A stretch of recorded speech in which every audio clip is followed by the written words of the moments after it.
Welcome back to V4 motivation channel. ನಮಸ್ಕಾರ ಸ್ನೇಹಿತರೆ. ಕೋಪ ಬಂದರೆ ಜನರೊಂದಿಗೆ ಅಲ್ಲ, ಮನಸ್ಸಿನೊಂದಿಗೆ ಹೋರಾಡಿ. ತೊಂದರೆ ಬಂದರೆ ನಿಮ್ಮೊಂದಿಗೆ ಅಲ್ಲ, ಕಾಲದೊಂದಿಗೆ ಹೋರಾಡಿ. ಹೆದರಬೇಡಿ, ಆರಂಭಕ್ಕೂ ಮುನ್ನ ಎಲ್ಲವೂ ಶೂನ್ಯವೇ. ಹಾಗೆ ಎಲ್ಲರ ಕೈಗೆ ಸುಲಭವಾಗಿ ಸಿಗುವ ಸಾಮಾನ್ಯ ಹೂವಾಗಬೇಡಿ, ಕಷ್ಟಪಟ್ಟವರಿಗೆ ಸಿಗುವ ಹೂವಾಗಿ. ನಗುವನ್ನು ದುಡ್ಡು ಕೊಟ್ಟು ಕೂಡ ಖರೀದಿಸಲು ಆಗುವುದಿಲ್ಲ. ಅಳುವನ್ನು ಎಷ್ಟು ಆತ್ಮೀಯರಿದ್ದರೂ ಹಂಚಲು ಆಗುವುದಿಲ್ಲ. ಗಳಿಸಿದ್ದೇನೆ ಎಂಬ ಅಹಂಕಾರಕ್ಕಿಂತ ಬದುಕನ್ನು ಅನುಭವಿಸುತ್ತಾ ಬದುಕುತ್ತಿದ್ದೇವೆ ಎಂಬ ಸಮಾಧಾನವಿದ್ದರೆ ಸಾಕು. ನಮ್ಮಲ್ಲಿರುವ ಗುಣ ಸೋರಿಕೆಯಾದರೆ ಅದು ಮತ್ತೊಬ್ಬರ ಬದುಕಿಗೆ ದಾರಿದೀಪವಾಗಬೇಕೇ ಹೊರತು ಇನ್ನೊಬ್ಬರ ಜೀವನಕ್ಕೆ ಅದು ಮಾರಕವಾಗಬಾರದು. ಜೀವನದಲ್ಲಿ ನಿಮ್ಮವರೆಲ್ಲರೂ ನಿಮ್ಮನ್ನು ಬಿಟ್ಟು ದೂರ ಹೋದರು ಎಂದು ಬೇಜಾರು ಮಾಡಿಕೊಳ್ಳಬೇಡಿ. ಬಿಟ್ಟು ಹೋದವರಿಗೆ ನಿಮ್ಮ ಜೊತೆ ಇರುವ ಯೋಗ್ಯತೆ ಮತ್ತು ಅರ್ಹತೆ ಎರಡೂ ಇಲ್ಲ ಎಂದುಕೊಂಡು ಜೀವನದಲ್ಲಿ ಖುಷಿಯಾಗಿ ಇರಿ. ನಿಮ್ಮ ವಿವೇಕವನ್ನು ನಿಮ್ಮ ಸ್ವಾರ್ಥ ಮುಳುಗಿಸುತ್ತದೆ. ಮನುಷ್ಯನ ವಿವೇಕವೇ ಒಂದು ದೊಡ್ಡ ಐಶ್ವರ್ಯವಾಗಿದೆ. ಸ್ವಾರ್ಥ ಮನೋಭಾವದ ಮನಸ್ಸು ಧೂಳು ಮುಸುಕಿದ ಕನ್ನಡಿಯಂತೆ. ಅದರೊಳಗೆ ಏನು ಸ್ಪಷ್ಟವಾಗಿ ನೋಡಲು ಸಾಧ್ಯವಿಲ್ಲ. ಸ್ವಾರ್ಥದ ಈ ಪದರವನ್ನು ಸರಿಸಿದಾಗ ಜೀವನ ಸುಂದರವಾಗಿ ಕಾಣಿಸುತ್ತದೆ. ಬದುಕು ನಿಧಾನವಾಗಿ ಪಾಠ ಕಲಿಸುತ್ತದೆ. ನಿಮ್ಮ ತನವನ್ನು ಅಡವಿಟ್ಟು ಯಾರನ್ನೂ ನೀವು ಪ್ರೀತಿಸುವ ಅಗತ್ಯವೇ ಇಲ್ಲ. ಯಾಕೆಂದರೆ ಇಲ್ಲಿ ಯಾರು ಯಾರಿಗೂ ಅನಿವಾರ್ಯರಲ್ಲ. ದುಃಖದಲ್ಲಿ ಜೊತೆಗಿದ್ದವರನ್ನು ಸುಖದಲ್ಲಿ ಮರೆಯಬೇಡಿ. ನಿಮ್ಮ ಸುಖವನ್ನು ಸಹಿಸದವರನ್ನು ದುಃಖದಲ್ಲೂ ಕರೆಯಬೇಡಿ. ನೊಣ ಜೇನುನೊಣ ಒಂದೇ ಜಾತಿಯವು. ಆದರೆ ಜೇನುಹುಳ ಜೇನು ಹುಡುಕಿದರೆ ನೊಣ ಕೊಳಕು ಹುಡುಕುತ್ತದೆ. ಅವರವರ ಯೋಗ್ಯತೆಗೆ ತಕ್ಕಂತೆ ಅವರವರ ವರ್ತನೆ ಇರುತ್ತದೆ. ಎಲ್ಲ ನಿಮ್ಮವರು ಎನ್ನುವುದು ಭ್ರಮೆ. ನಾನು ನನ್ನದು ಎನ್ನುವುದು ಸ್ವಾರ್ಥ. ಅವರು ನನ್ನವರು ಎಂಬುವುದು ಶುದ್ಧ ಸುಳ್ಳು. ನಿಮಗಾಗಿ ನೀವು ಎಂಬುದಷ್ಟೇ ಸತ್ಯ. ಯಾರಿಂದಲೂ ಏನನ್ನು ಬಯಸದೆ ಇರುವುದೇ ಸೌಖ್ಯ. ಸತ್ಯದ ದಾರಿಯಲ್ಲಿ ನಡೆಯುವ ಜನರಿಗೆ ಅಡ್ಡಿ ಆತಂಕಗಳು ಸಮಸ್ಯೆಗಳು ಅವಶ್ಯಕವಾಗಿ ಎದುರಾಗುತ್ತದೆ. ಆದರೆ ಪರಮಾತ್ಮನು ಅವರ ಜೀವನದ ದೋಣಿಯನ್ನು ಎಂದಿಗೂ ಮುಳುಗಲು ಬಿಡುವುದಿಲ್ಲ. ಸ್ನೇಹಿತರೆ, ಜಗತ್ತಿನಲ್ಲಿ ಒಳ್ಳೆಯದಾಗಲಿ ಅಥವಾ ಕೆಟ್ಟದಾಗಲಿ ಯಾರ ಮನಸ್ಸಿಗೆ ತಾಗುವುದಿಲ್ಲವೋ, ಯಾರು ಹೋಗುವುದಿಲ್ಲವೋ, ಯಾರು ತೆಗೊಳ್ಳುವುದಿಲ್ಲವೋ ಪರಿಪೂರ್ಣ ಜ್ಞಾನದಲ್ಲಿ ಸ್ಥಿರವಾಗಿ ಇರುತ್ತದೆ. ನೀವು ಕೊಡುವಷ್ಟು ಬೆಳೆಯದಿದ್ದರೂ ಪರವಾಗಿಲ್ಲ, ಆದರೆ ಇರುವುದರಲ್ಲಿ ಹಂಚಿ ತಿನ್ನುವಷ್ಟು ಮನಸ್ಸು ನಿಮ್ಮಲ್ಲಿದ್ದರೆ ಸಾಕೆನ್ನುವಷ್ಟು ಪರಮಾತ್ಮ ನಿಮಗೆ ನೀಡುತ್ತಾನೆ. ನಾಳೆಯ ಒಳಿತಿಗಾಗಿ ಇಂದಿನ ಕೆಲ ಸಮಯವನ್ನು ಮೀಸಲಿಡುವುದು ತಪ್ಪಲ್ಲ. ಆದರೆ ಬರೀ ನಾಳೆಯ ಚಿಂತೆಯಲ್ಲಿಯೇ ಇಂದಿನ ಸಂತೋಷವನ್ನು ಕಳೆದುಕೊಳ್ಳುವುದು ತಪ್ಪು. ನಿಮ್ಮಲ್ಲಿ ಸತ್ಯ, ನೀತಿ, ಧರ್ಮವಿದ್ದರೆ, ಕಾಯುವ ತಾಳ್ಮೆ ನಿಮ್ಮಲ್ಲಿದ್ದರೆ, ಹಾರಾಡಿ ಮೆರೆದವರನ್ನು ತೂರಾಡಿ ಹೋಗುವುದನ್ನು ನೀವು ನಿಮ್ಮ ಕಣ್ಣಾರೆ ನೋಡುತ್ತೀರಾ. ಒಳ್ಳೆಯವರು ಸಂತಸ ಕೊಡುತ್ತಾರೆ, ಕೆಟ್ಟವರು ಅನುಭವ ನೀಡುತ್ತಾರೆ, ದುಷ್ಟರು ಪಾಠ ಕಲಿಸುತ್ತಾರೆ, ಉತ್ತಮರಾದವರು ಸವಿನೆನಪನ್ನು ಕೊಡುತ್ತಾರೆ. ಆದ್ದರಿಂದ ಇಂಥ ಜನರನ್ನು ನಾವು ದೂಷಿಸಬಾರದು. ಎಲ್ಲರಿಂದಲೂ ಒಂದಲ್ಲ ಒಂದು ರೀತಿಯ ಪಾಠ ಕಲಿಯಬಹುದು. ಸಮಸ್ಯೆಗಳನ್ನು ಸೃಷ್ಟಿಸಲು ಬಯಸುವವರು ಸಮಯಕ್ಕಾಗಿ ಕಾಯುವರು. ಅದೇ ಸಮಸ್ಯೆಗೆ ಪರಿಹಾರ ಹುಡುಕುವವರು ಸಹನೆಯಿಂದ ಕಾಯುವರು. ನೀವು ಸ್ವಾರ್ಥದಿಂದ ಸಂಬಂಧಗಳನ್ನು ಕಟ್ಟಲು ಎಷ್ಟೇ ಪ್ರಯತ್ನ ಪಟ್ಟರೂ ಅವು ಎಂದಿಗೂ ಕೆಲಸ ಮಾಡುವುದಿಲ್ಲ. ಹಾಗೆಯೇ ಪ್ರೀತಿಯಿಂದ ಕಟ್ಟಲಾದ ಸಂಬಂಧಗಳನ್ನು ಮುರಿಯಲು ನೀವು ಎಷ್ಟು ಪ್ರಯತ್ನಿಸಿದರೂ ಅವು ಎಂದಿಗೂ ಮುರಿಯುವುದಿಲ್ಲ. ಇತಿಹಾಸದಲ್ಲಿ ಗೆದ್ದವನಿಗೆ ಗೆದ್ದವನು ಎನ್ನುವ ಜಾಗವಿದೆ. ಹಾಗೆಯೇ ಸೋತವನಿಗೂ ಕೂಡ ಇಂಥವನ ಜೊತೆ ಸೆಣಸಾಡಿ ಸೋತ ಎನ್ನುವ ಜಾಗವಿದೆ. ಆದರೆ ನಿಂತುಕೊಂಡು ನೋಡುವವನಿಗೆ, ಆಡಿಕೊಂಡು ನಗುವವನಿಗೆ ಚರಿತ್ರೆಯಲ್ಲಿ ಎಲ್ಲೂ ಜಾಗವಿಲ್ಲ. ಇತಿಹಾಸದ ಪುಟಗಳಲ್ಲಿ ಗೆದ್ದವರು ಮತ್ತು ಸೋತವರಿಗೆ ಮಾತ್ರ ಸ್ಥಾನ ತುಂಬಲಾಗುತ್ತದೆ. ಒಬ್ಬರ ಅಸಹಾಯಕತೆಯನ್ನು ನೋಡಿ ನಿಂತು ನಕ್ಕವರು ಗಾಳಿ ಮಾತಿನಂತೆ ತೂರಿ ಹೋಗುತ್ತಾರೆ.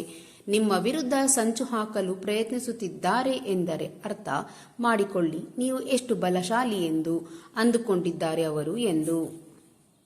ನಮ್ಮನ್ನು ಪ್ರೀತಿಸುವವರನ್ನು ನಾವು ಉಪಯೋಗಿಸಿಕೊಳ್ಳಬಾರದು. ನಮ್ಮ ಅಗತ್ಯ ಇದೆ ಎಂದು ಗೊತ್ತಾದ ಮೇಲೆ ತಪ್ಪಿಸಿಕೊಂಡು ಓಡಾಡಬಾರದು.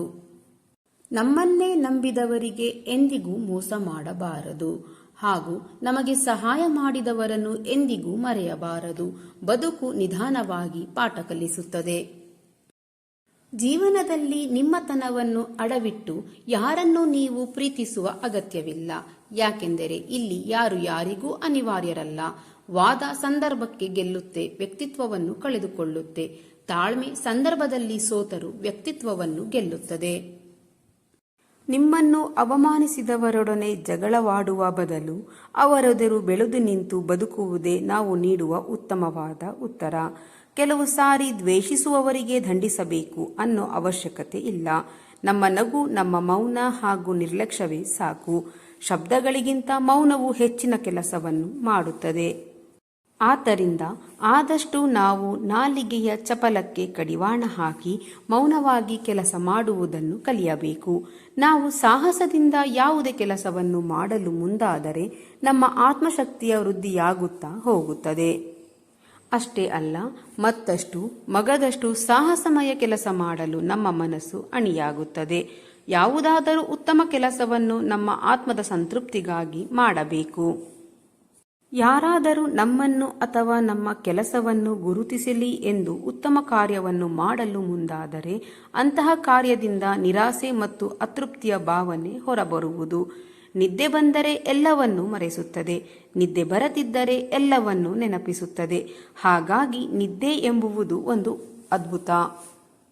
ಜಗತ್ತಿನಲ್ಲಿ ಹಸುಗಳ ಹಾಲಿನ ಬಣ್ಣ ಒಂದೇ ಆದರೂ ಅವುಗಳ ಸ್ವಭಾವವು ವಿಭಿನ್ನವಾದದ್ದು. ಹಾಗೆಯೇ ನಮ್ಮ ರಕ್ತದ ಬಣ್ಣ ಕೆಂಪೇ ಆದರೂ ನಮ್ಮ ಸ್ವಭಾವವು ವಿಭಿನ್ನವೇ ಹೌದು.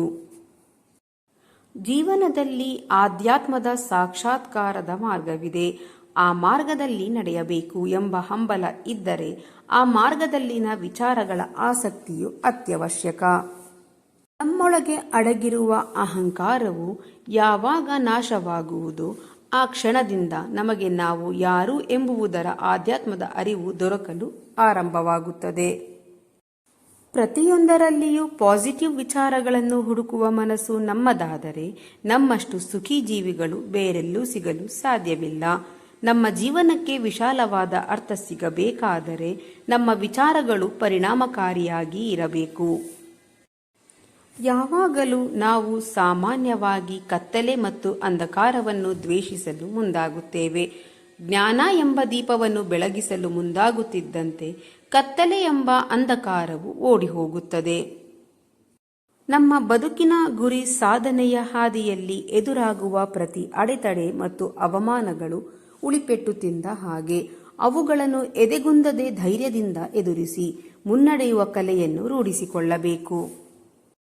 ಸಮಯದ ಅವಶ್ಯಕತೆಗಳನ್ನು ಗಮನದಲ್ಲಿ ಇಟ್ಟುಕೊಂಡು ನಮ್ಮ ಬಳಿಗೆ ಬಂದು ಕೆಲಸ ಮಾಡಿಸಿಕೊಳ್ಳುವವರನ್ನು ಬದಿಗೆ ಸರಿಸಿ ಎಲ್ಲ ಕಾರ್ಯಗಳಲ್ಲೂ ನಮ್ಮೊಂದಿಗೆ ಬೆನ್ನೆಲುಬಾಗಿ ಹತ್ತಿರ ಇಟ್ಟುಕೊಳ್ಳುವುದು ಉತ್ತಮ ಜ್ಞಾನಿಗಳನ್ನು ಉತ್ತಮ ಕಾರ್ಯವೂ ಆಗಿರುತ್ತದೆ. ನೀವು ಕಳೆದುಕೊಂಡಿರುವುದರ ಬಗ್ಗೆ ಯೋಚಿಸಿ ದುಃಖ ಪಡುತ್ತಿರುವಾಗಲೇ ಆ ಭಗವಂತ ನೀವು ಕಳೆದುಕೊಂಡಿದ್ದನ್ನು ಮರೆಸಲು ಉತ್ತಮವಾದದ್ದನ್ನು ಕೊಟ್ಟೇ ಕೊಡುತ್ತಾನೆ. ತಾಳ್ಮೆ ಇರಲಿ, ಭಗವಂತನ ಮೇಲೆ ನಂಬಿಕೆ ಇರಲಿ. ಯಾವಾಗಲೂ ಒಂಟಿಯಾಗಿ ಬದುಕಲು ಸಿದ್ಧರಾಗಿರಿ. ಕೆಲವರು ಇದ್ದಕ್ಕಿದ್ದ ಹಾಗೆ ಬದಲಾಗುತ್ತಾರೆ. ಇಂದು ನೀವು ಅವರಿಗೆ ಮುಖ್ಯ ಮತ್ತು ನಾಳೆ ನೀವು ಅವರಿಗೆ ಏನೂ ಅಲ್ಲ ಮತ್ತು ಇದುವೇ ನಿಜವಾದ ಜೀವನ. ನಿಜವಾಗಿಯೂ ನಿಮ್ಮ ಮನಸ್ಸಿಗೆ ನೆಮ್ಮದಿ, ಶಾಂತಿ ಬೇಕೆಂದರೆ ಕೆಲಸಕ್ಕೆ ಬಾರದ ವಸ್ತುಗಳು, ಕೆಲಸಕ್ಕೆ ಬಾರದ ಜನಗಳಿಂದ ನಿಮ್ಮನ್ನು ನೀವು ಬಲಹೀನ ಎಂದುಕೊಳ್ಳುವುದು ಅತಿ ದೊಡ್ಡ ಪಾಪ.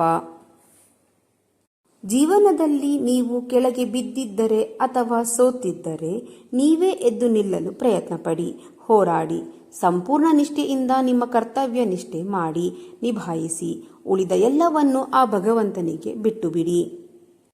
ಭಗವಂತನಲ್ಲಿ ನೀವು ಮಾಡುವ ಪ್ರಾರ್ಥನೆ ಮನದಲ್ಲಿ ಇರಲಿ. ಪ್ರಾರ್ಥನೆಯನ್ನು ಇತರರಿಗೆ ಕೇಳುವ ಹಾಗೆ ಮಾಡಬೇಕಾಗಿಲ್ಲ. ಯಾಕೆಂದರೆ ಮಾತನಾಡುವ ಶಕ್ತಿಯನ್ನು ಕಳೆದುಕೊಂಡಿರುವವರ ಪ್ರಾರ್ಥನೆಯನ್ನು ಭಗವಂತ ಕೇಳಿಸಿಕೊಳ್ಳುತ್ತಾನೆ.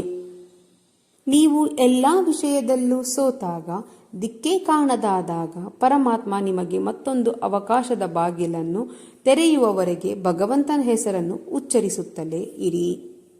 4 ಜನಕ್ಕೆ ಸಹಾಯ ಮಾಡುವ ಗುಣ ನಿಮ್ಮಲ್ಲಿ ಇದ್ದರೆ ನೀವು ಯಾವ ದೇವಾಲಯಕ್ಕೂ ಹೋಗಬೇಕಾದ ಅವಶ್ಯಕತೆ ಇಲ್ಲ. ದೇವರೇ ನಿಮ್ಮನ್ನು ಹುಡುಕುತ್ತಾ ಬರುತ್ತಾನೆ.